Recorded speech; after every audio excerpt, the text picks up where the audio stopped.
My name is Nartana Prem, and I'm with Dances of India. And we are one of the oldest classical Indian dance companies in the United States.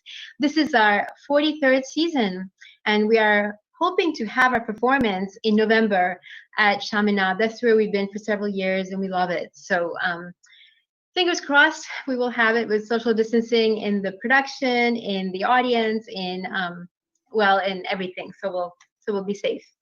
And so my mom, Asha Prem, is the artistic director of Dances of India, and she's to my side. So she's going to be teaching you some dance movements, some mudras, as you all have learned in yoga. And so in Indian dance, we use them as well, and but we use them in some different ways. And so we thought we'd just show you a little bit about how we use them. But before my mom does that, I just wanted to give you a little introduction to classical Indian dance. I'm sure a lot of you know that it's not Bollywood. Bollywood has some of its roots in classical Indian dance, but it's not the same. It's kind of like jazz, contemporary having its roots in ballet. And so the dance itself is very old. The most prevalent style of classical Indian dance in in India, is called Bharata Natyam, which simply means the dance of India. And it is really characterized by very precise body gestures, intricate foot patterns of footwork, intricate rhythms of footwork. That's what I was trying to say, and also very intricate hand movements, actually. So as you can see, for example, well, we're going to teach you some as we go, but today is a very, very hot day. So here's the sun. This is the sun with the ring finger down, and you can do this. This is the sun. So we are going to be showing a lot of that for you today. And I just wanted to let you know, yes, the origins of this art, because on Sunday, I think I'll be talking about the origins of yoga. So I thought I'd talk about the origins of classical Indian dance today. So classical Indian dance has its roots in a text called the Natya Shastra. And this is an ancient text which is approximately 2,000 years old, give or take a little bit on either side. And it gives details on performance, on hand movements, on expressions of your eyes, even your eyebrows, of your face, and all the precise body gestures and all that. And in India, dance is not simply entertainment. It does function as entertainment, but it is also really about, ideally, lifting you to a higher state of consciousness. That's what dance is about. Dance symbolizes the rhythm of the universe, of life. And as many of you in yoga will have learned about Shiva, Shiva is one of the great Hindu deities. He destroys and he creates. There's that beautiful sculpture of him as Nataraja, the king of dance, where he holds the drum in his right hand and the fire in his left, and he's surrounded by the ring of fire of the universe. And he's dancing the universe in and out of existence. So that's why Shiva is very important to dance. And then a little more, to give you some historical details about it, I should say. In those days, ages and ages ago, it was really only the priests who really knew the sacred Sanskrit shlokas, the sacred verses. So the illiterate folk, of course, was not necessarily knowledgeable of all that, and they certainly couldn't read. So Indian dance became a vehicle for storytelling. So the great myths of India, you might have heard of the Ramayana or the Mahabharata. These are the great epics. And then there are thousands of stories in them. So we can bring them to life in dance, because when you see a story in dance, it's not like hearing the story, you actually see it come alive, especially when we give the expressions and the hand movements. For example, Krishna plays a flute. As soon as you put this up, you know that you're talking about Krishna because he plays a flute. This is a lotus flower, the goddess Lakshmi. always carries a lotus flower. The goddess Saraswati plays a veena, which is like a sitar, but it's South Indian. It's a South Indian classical instrument, and so I don't know how much you can see here, but she plays the sitar like this. And that leads me to an observation that in India, all the different deities, which I'm sure you probably know, that all these different deities are manifestations of an unknown, like something, like ultimately God is one and is unknown, basically. And all the deities are manifestations of this deity, of this God. And this God, by the way, is beyond all definition, lies beyond all definition. So, but all the deities, practically all the deities dance. So I just mentioned Krishna. He's all playing his flute and he dances. Shiva, of course, dances. Ganesha, whom I'm sure you all know, Ganesha dances. And he's a deity of good fortune. And there's actually a posture of his, which is him dancing. And then Saraswati, the deity I just mentioned, she dances. So dance is really this beautiful motif of Indian culture, which is just, it's as I said, it's not just entertainment, it means a lot more. So we thought today we would show you some basic hand movements of classical Indian dance. And so this is also part of, well, the movements we're going to show you are actually part of a dance. So we're going to actually teach you a little bit of a dance, just so you can get an idea of how we use the mudras. So now my mom, Asha Prem, is going to take over. But I'll be right here.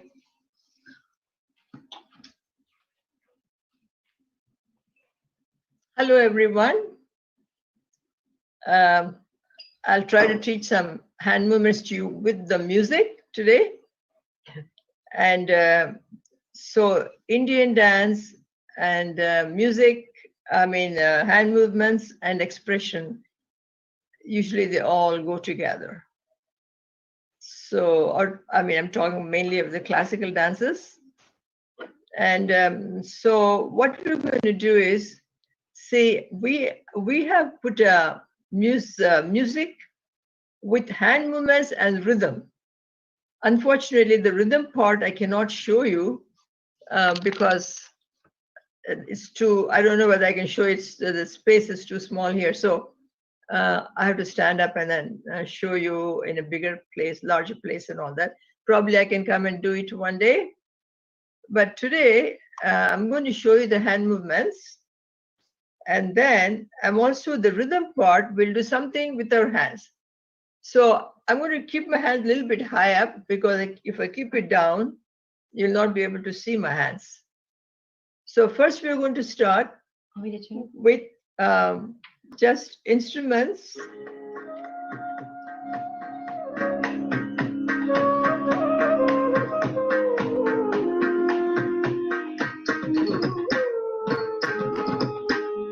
Then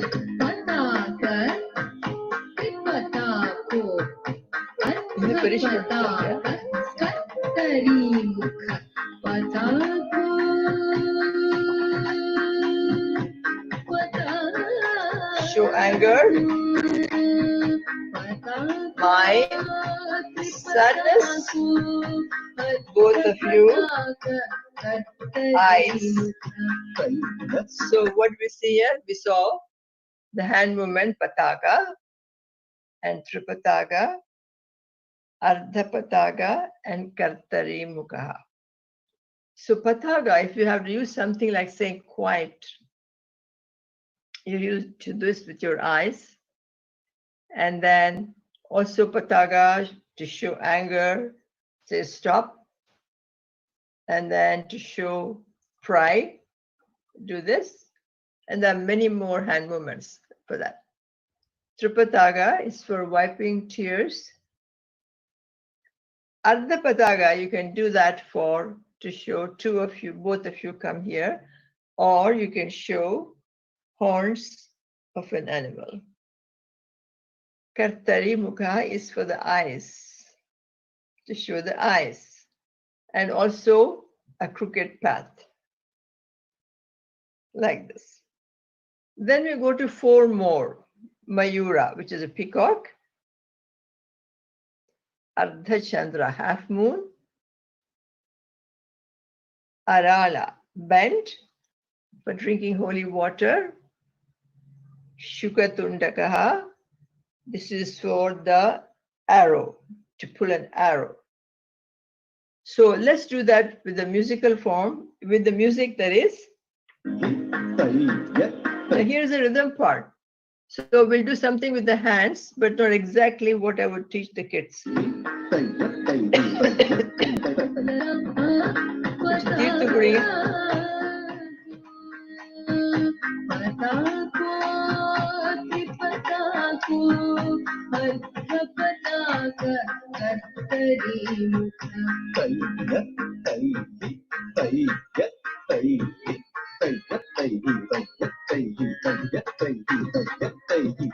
Peacock, feathers. Half moon, holy water, arrow. So I'm going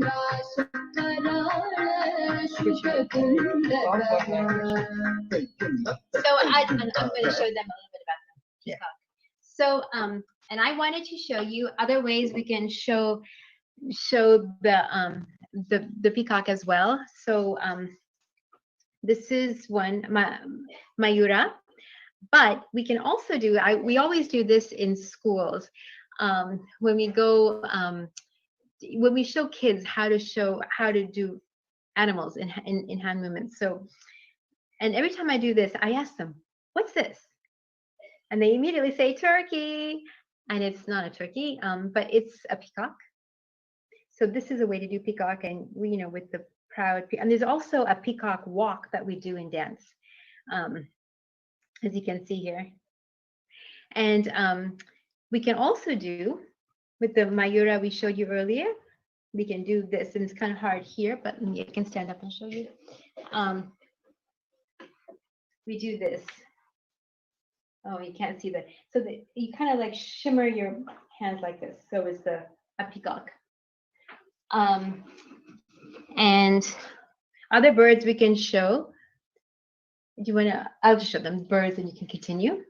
So these are, if you want to say, hey, some birds are chirping in the tree. There are lots of them now, right? Which I love. You can put your index finger on your thumb like this. Another one. Hey, they're chatting, they're chatting. And then one takes off. You can do this, and they take off. This is one of my favorite hand movements. And when you dance, you actually can, of course, leap into the sky, into the air to show the bird taking off. So we'll continue with the dance.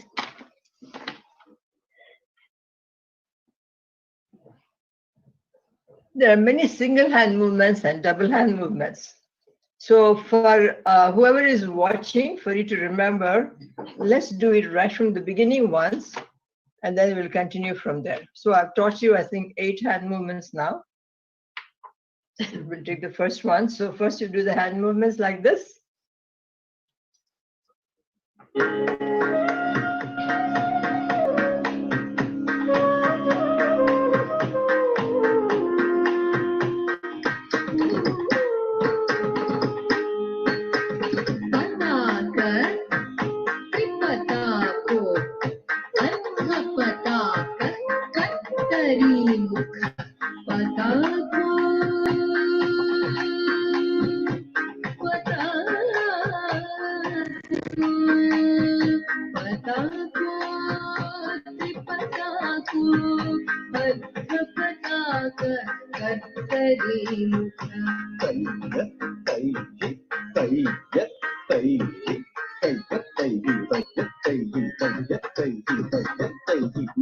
Peacock, half moon, holy water, both. Peacock's feather, half moon in the sky, drinking holy water, arrow.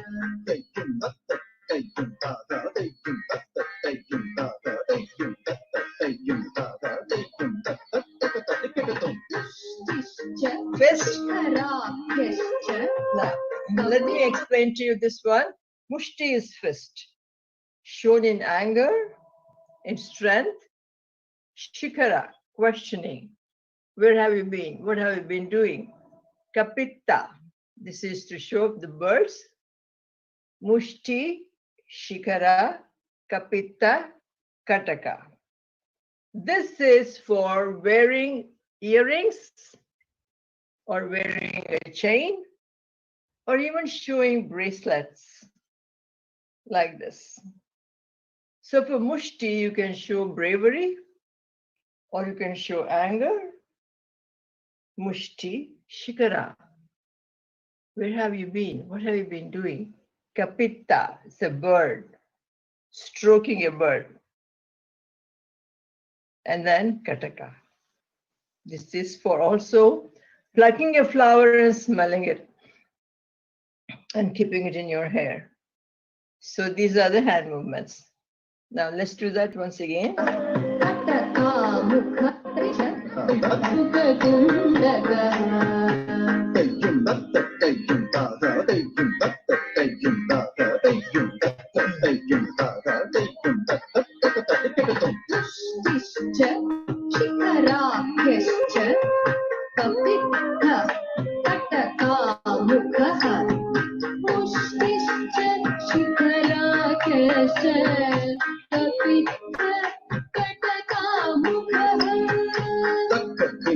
There's another way of doing Kataka Mukha like this.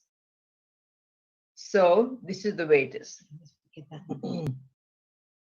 This is also, we use it sometime for the bird, or to show a woman walking, you keep it here near the shoulder, and then other hand sways back and forth like that. So then again, we have a rhythm pattern in this. And then we go to the next set. Takkita takka dhimi, takkita takka dhimi. So takkita takka dhimi, takkita takka dhimi, takkita takka dhimi. That's the way it goes, okay? 1, 2, 3, 4, 5, 6, 7. 1, 2, 3, 4, 5, 6, 7. And so here, let's do this.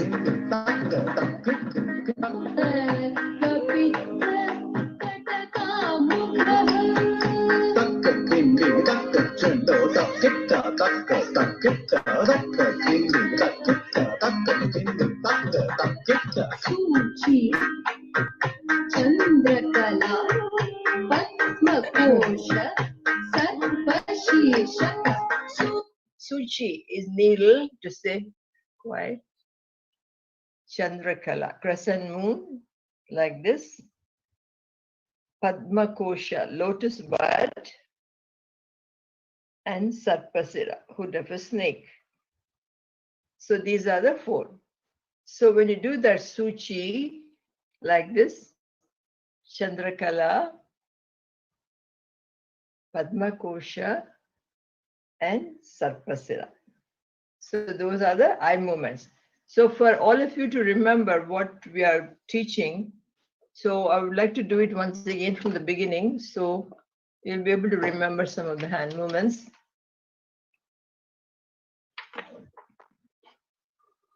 This is Kataka.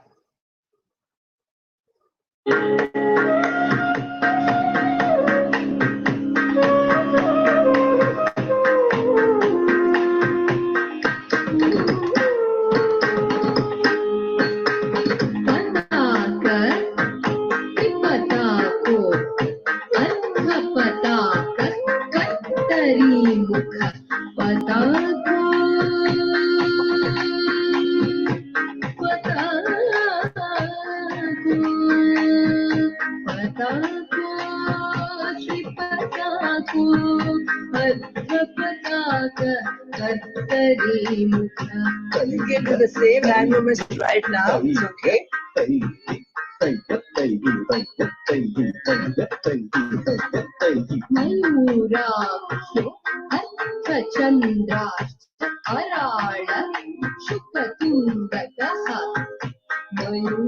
Peacock feather and moon in the sky.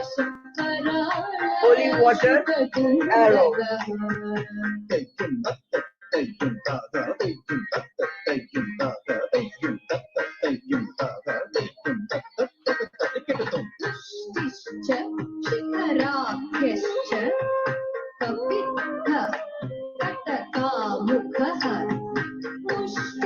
Wavering, questioning.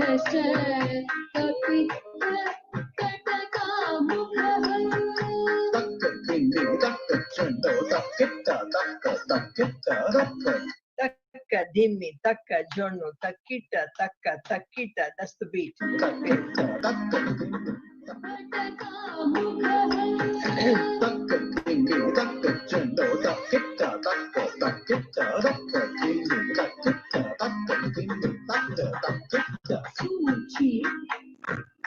Chandrakala, Padmakosha, Sarvashisha, Suchi, Chandrakala, Padmakosha, Sarvashisha,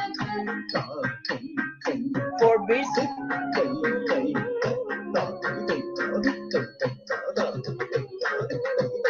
Mrigashisha, Simhamukho, Angula, Sola, Padmaka.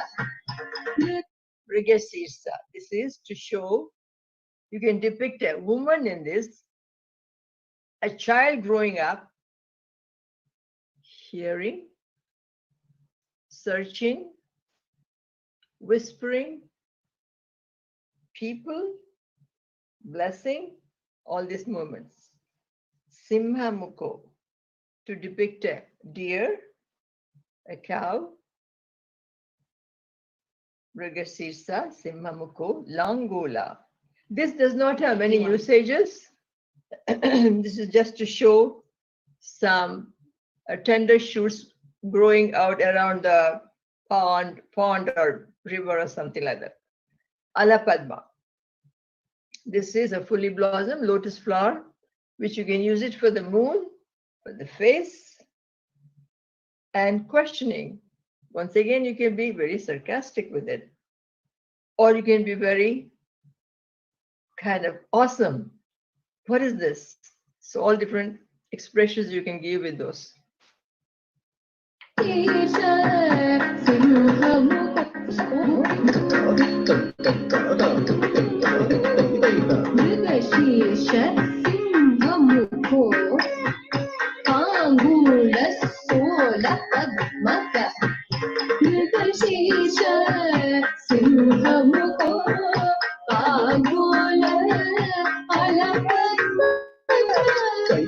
Once again, the rhythm pattern we get.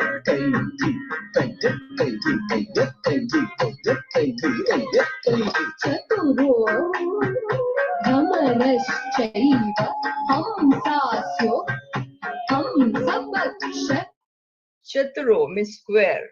Once again, you can show the eyes, or you can just wipe the tears. Bhramara is the bee going to a flower. Hamsasyo, very delicate. This is a swan. The meaning is swan, and you pick something very delicate. Hamsapakshakaha, swan's feather. Okay, so these are the four. Now let's do this one again.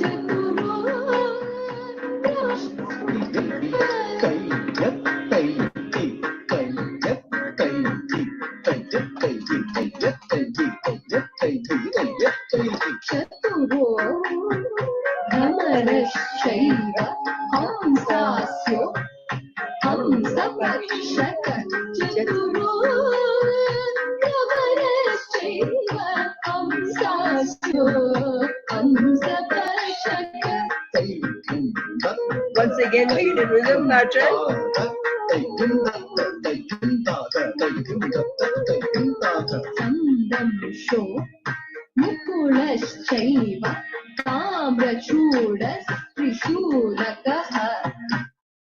Samdhamso. It is actually being very generous. This is for the light bug. What do you call it? Lightning bug. Lightning bug. Lightning bug. Firefly. Samdhamso mukula. Any flower bud used for eating like this, with the hand like this. Samdhamsa mukula. Tamra chuda. In the olden days, the women used to keep a beauty spot on their cheek, and they would keep the hand like this and give the eye movement. Also, this is for the rooster, the red comb on the rooster. And Trishula, this is the trident for Shiva, his weapon. That's what this is for.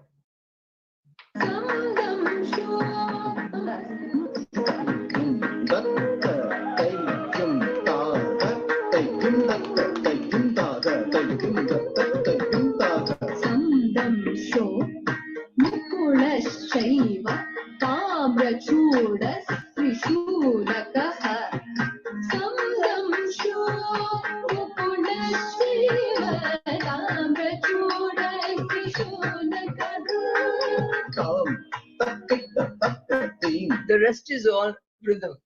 That is kind of where to show it in a larger space, and then I can show you well. You want to take over? Yeah. So is that pretty much the? Yeah.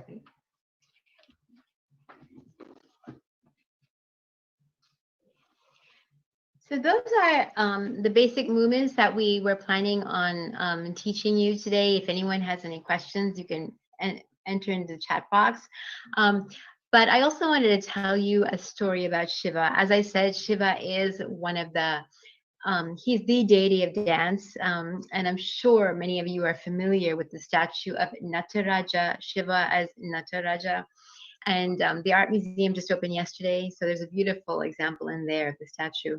And so, as mentioned, he had one hand holds the drum of creation. The left holds the fire of destruction. And he has two more hands, and one hand is pointing down towards the foot onto which he is standing, and the other hand is held in this gesture, which is Abhaya Hasta, which I love this gesture. It's in all Hinduism, Hindu deities, Buddhist deities, is do not fear. So in this wild, energetic, crazy, dynamic universe, there's no need to fear, do not fear. And he's standing upon this creature, which is actually considered a dwarf, a small little dwarf, the evil dwarf of ignorance. So what I love about Nataraja is he stands upon it and he dances. But the story I want to tell you about Shiva is it kind of shows you how important the disciplines of meditation are in India. So Shiva is meditating on a mountain, and he's deep in meditation. I mean, he meditates for like thousands of years, right? So we can show these movements my mom just showed you, and he's meditating. You can also show the center of your heart right here with this movement here, like this. So he's meditating, and his wife, who was Sati in her last birth. I did storytelling for Yoga Buzz a month ago, and I told the story of Sati, and I just thought I'd tell you the story of Parvati today. So Shiva and Sati are man and wife, for God knows how long, and they're so close. How close are they? They are as close to one another as a word and its meaning. So Sati dies, excuse me, and there's a long story behind that, which I may tell you after I tell you Parvati's story. But Sati dies, and Shiva is in despair. He holds her body and like walks through India, just crying, and her body falls off in different places. It's kind of like the relics of a saint. So anyway, then after that despair, he's so distraught, he goes into deep meditation. He meditates for thousands of years, and this is very important in India. This idea of the tapas, which is the ardor. It's translated as ardor. That you gain from that deep meditation. Is, they say, before knowledge there was ardor. You had to have that burning, that burning for knowledge. So anyway, he's in deep meditation, and the gods get worried, because he's just meditating so much. He really should have a companion. So Sati, at the end of her last life, before she takes her life, she says, "I will be reborn to a father I am proud of." So she's reborn to the king of a mountain, very gentle, kind king. So she happens to grow up on the same mountain where Shiva is meditating, just on the kind of the other side of the mountain. So Parvati goes. She's immediately attracted to Shiva. Now she does not remember her last life or anything, but she's immediately attracted to him. And she, she just does. She makes sure, like, where the seat where he's sitting is clean. She'll bring him flowers. She doesn't disturb him. And all the other girls know that, oh, you really got something for this guy, right? You're really attracted to him. And she tells her father that she wants to marry him and everything. And he says, okay, but he's deep in meditation. Just try to get his attention by serving him. So she does. So she serves him and serves him, and nothing works. And so finally, what do? They resort to the one god who never fails, the god of love, Kama, or Cupid. And so Kama, what he does is, when Parvati is serving Shiva, and he doesn't even notice her. I mean, he's deep in meditation. He's so deep in meditation. But Kama has arrows of, they're floral arrows of flowers, right? So they're not sharp arrows that will kill you, but they're arrows, flower-tipped arrows. So when Parvati is right in front of Shiva, serving him, at that moment, Kama sends his flower-tipped arrow, and it hits Shiva, and Shiva opens his eyes, right? He opens his eyes, and he notices this gorgeous woman in front of him. He says, "How have I not noticed you before?" But then what happens, out of the corner of his eye, he sees Kama over there, and he knows what's happened. This is all a manipulation. He's been manipulated. So with his third eye, he has an immense power in this third eye. This is how we show the third eye. He burns Kama to death. Actually, Kama dies, but don't worry, he's reborn and he's reunited with his wife, so it's fine. But so anyway, so of course Parvati is disappointed by this too, because she really wanted to be with Shiva, and nothing's happening. So what does she do? What will attract Shiva? Meditation. So she goes into deep meditation. She goes to a grove in the forest, and she sits down, and she does not eat nor drink. And after a while, when she's so deep in her meditation and nothing was bothering her, she's in herself, she's completely centered with herself, with the universe. And after a while, when she stops drinking and eating, she becomes Aparna, which means lady of the unbroken fast. So she's deep in meditation. And then what happens after a while, Shiva does know what she's doing. He picks up on her energy, on her ardor, on her tapas. And he actually goes disguised as like any kind of young man. And he teases her. He's like, "Why are you doing all this?" And she says, "Don't disturb me." He says, "Why are you doing all this?" He keeps disturbing her. She gets angry. She says, "Go away. You wouldn't even understand, And she says, I'm meditating. I'm meditating so Shiva will notice me. He is my chosen one." And so he goes, "Why do you want Shiva? He's just kind of like uncouth, and he's just kind of, he wouldn't really make a great husband or anything like that." So he keeps teasing her, and she gets incensed. She gets so angry. She says, "You don't know what you're talking about." And then he reveals himself. And so Parvati knows is Shiva, and Shiva has been, she has won Shiva too by her intense devotion, her intense tapas, her intense meditation. That's one of my favorite stories. I thought I would tell you.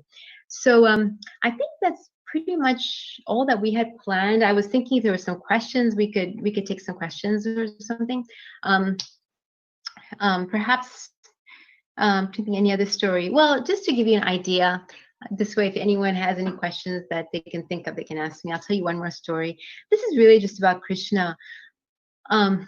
Krishna is one of the Hindu deities. I'm sure you have heard of Krishna, one of the most famous Hindu deities. And he was actually a man. Historians are pretty certain that he existed as a man, and that legends grew up around him.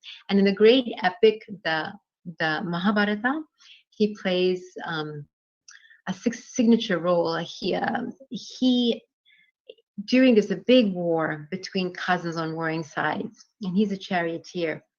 And during this horrible, horrible war that's so violent beyond anything you can imagine, on the battlefield, one of the great warriors tells him, I can't fight. I can't fight anymore, because basically it's cousins against cousins. So he'd be killing his own relatives. It's like, I give up. I can't do this. And then Krishna gives him the Bhagavad Gita, or the Song of God.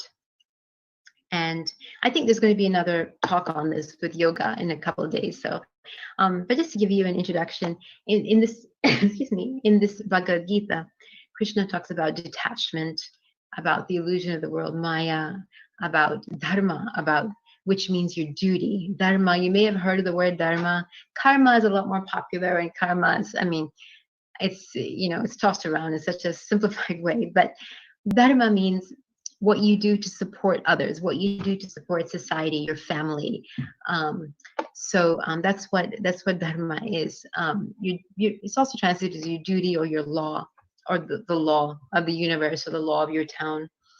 So he talks about dharma, detachment, maya. He talks about karma, of course, and the different kinds of yoga that you can approach your life with, which will be discussed, I think, in detail with the gentleman who's doing the yoga talk. And so that's what the Bhagavad Gita is. It's the Song of God, and that's Krishna. And that's one side of Krishna. But another side of Krishna, that's Krishna in his later life. But as a young man, he was supposed to be extraordinarily handsome. And I mentioned the flute, and he also had a peacock feather on his crown.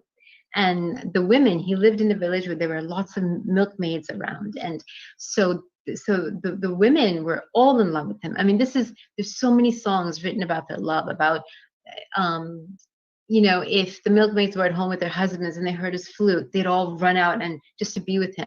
And they dance in that beautiful dance, which is called the Ras, which is the circular dance all around Krishna.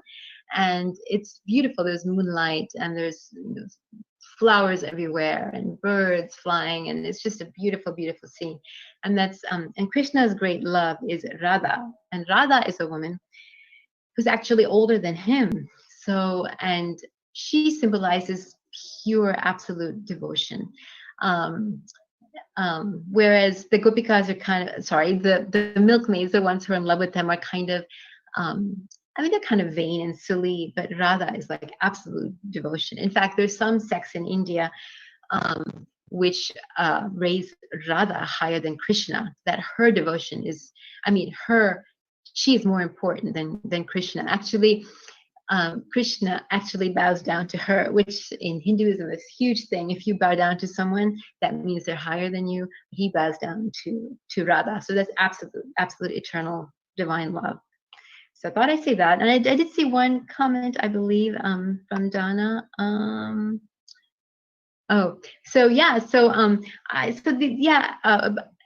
Just a comment about the expressions that we show in our dance.